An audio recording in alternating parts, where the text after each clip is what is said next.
शूर्पणखा कैसे बन गई श्री कृष्ण की पत्नी?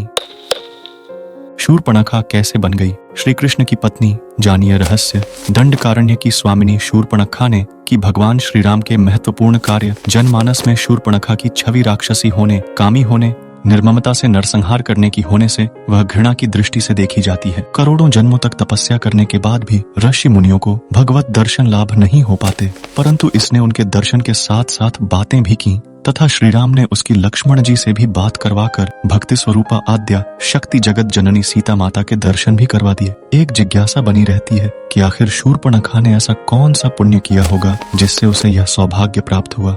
मनीषी व ज्ञानी जन हमेशा इसका चिंतन किया करते हैं। आइए पहले शूर्पणखा के पूर्व जन्म का वृत्तांत जाने। पूर्व जन्म में शूर्पणखा इंद्रलोक की नयनतारा नामक अप्सरा थी।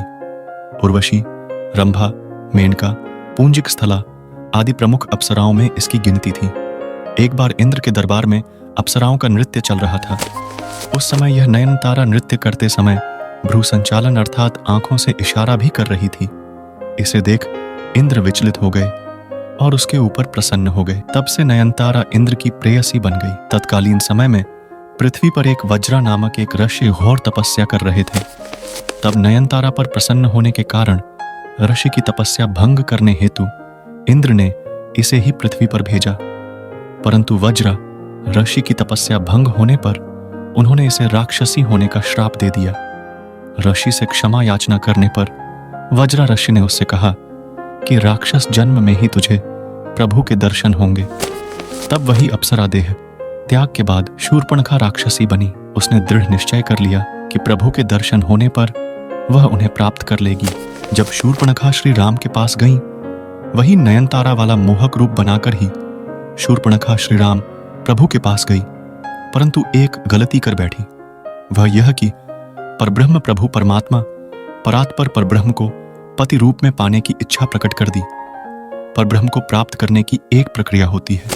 भक्ति या वैराग्य के सहारे ही परब्रह्म को प्राप्त किया जा सकता है। शूर्पणखा भक्ति रूपा सीता माता और वैराग्य रूपी श्री लक्ष्मण जी के पास न जाकर सीधे ब्रह्म के पास चली गई। यह उसकी सबसे बड़ी गलती है। वह तो डायरेक्ट श्री राम की पत्नी बनकर भक्ति को ही अलग कर देना चाहती थी। इसके अलावा वैराग्य का आश्रय लेती तो भी प्रभु को प्राप्त कर सकती थी, परंतु वैराग्य को भी नकार कर अर्थात वैराग्य रूपी श्री लक्ष्मण जी के पास भी न जाकर एवं अहंकार में आकर सीधे प्रभु के पास चली गई।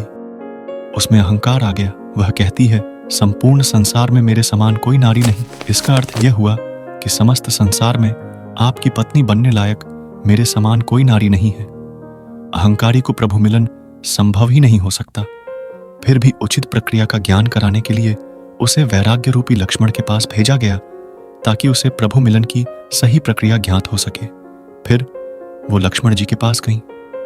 वैरागी लक्ष्मण ने सोचा कि राक्षसी को वैराग्य तो आ नहीं सकता, अतः उसे पुण्य प्रभु के पास भेज दिया। तब प्रभु ने कहा कि मैं तो भक्ति के वश में हूं। तब शूर्पणखा भक्ति रूपा सीता माता के पास गई, परंतु वहां भी एक भागवतापराध कर बैठी। सोचा प्रभु इस भक्ति के वश में है, अतः मैं इस भक्ति को ही खा जाऊं, भक्ति को ही नष्ट कर दूं। अतः लक्ष्मण जी ने क्रोध में आकर उसके नाक कान काटकर अंग भंग कर दिया।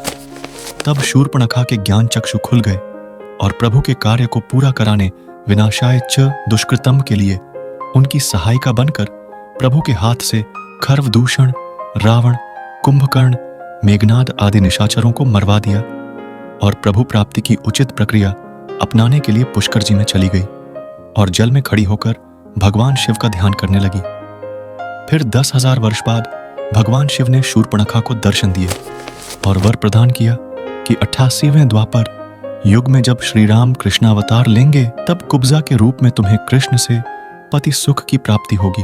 तब श्री कृष्ण तुम्हारी कुबड़ ठीक करके वही नयनतारा अप्सरा का मनमोहक रूप प्रदान करेंगे। ये सब जानकारी पुराणों द्वारा ली गई है। ऐसे ही और धार्मिक जानकारी और कहानियों के लिए सब्सक्राइब करें हमारे चैनल कहानी को और कमेंट में अपना राय जरूर दें।